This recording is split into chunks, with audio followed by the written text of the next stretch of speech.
Hello, ako si Jelina at may bago tayong natanggap na hadiah sa ngayon.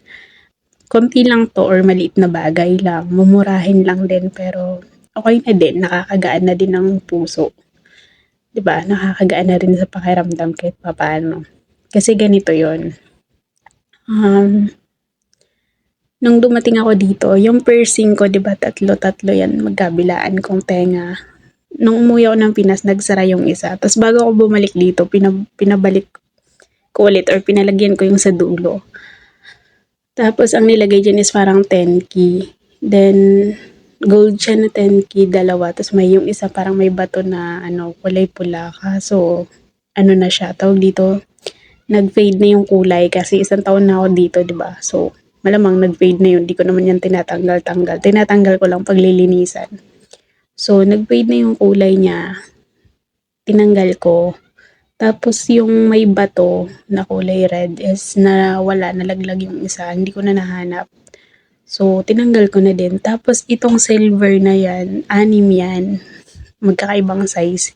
Bigay naman yan nung apo nung ni tanda dito, yung employer ko dito na matanda. Bigay ng apo niya nung 1 month ako dito. Pumunta sila. Tapos yung apo niya na yun is yung parang special child. Hindi naman special kasi normal naman yung pag-iisip niya, yung makipag usap siya normal. Pero yung physical niya, yung katawan niya is yung hormones hindi siya normal. Pang-baby yung katawan niya except sa ulo niya, tapos sa pag-iisip niya, tsaka sa niya, nako-communicate mo naman siya, normal siya lahat except sa body niya. Hindi siya hindi nag-progress yung body niya kumbaga. So naka-wheelchair pa din siya. Tsaka baby talaga yung katawan niya, pang baby. 20 years old na siya. So binigyan niya ako ng regalo, isang set din yan. 6 siya, tapos may parang sing-sing at tsaka yung mga mumurahin lang dito sa Saudi na mga accessories, yung mga pang lang, pormahan, ganon. Tapos may bracelet. Ngayon, matagal ko na 'tong suot. So, 1 month, pagka 1 month ko dito, pinalitan ko, 'di ba? Ito na yung sinuot ko. So, ang tagal na hindi ako nagpapalit. Kasi, tawag dito, parang ito na yung natipuan ko. Ngayon, kanina lumabas si mama, saktong 1 year na ako dito. Sinabi ko kanina, nagtanong kasi siya kung ilang buwan na ako dito nung nakaraan. Kasi parang may isang gamit ata siya na hinahanap na.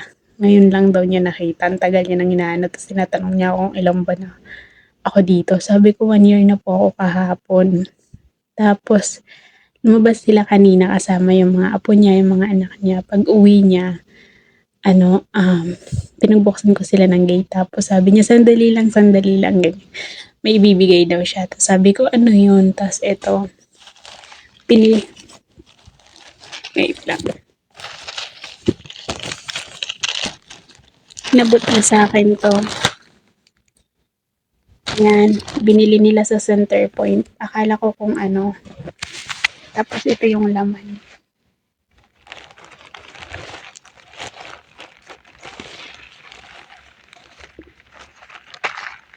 Taran. Ayan.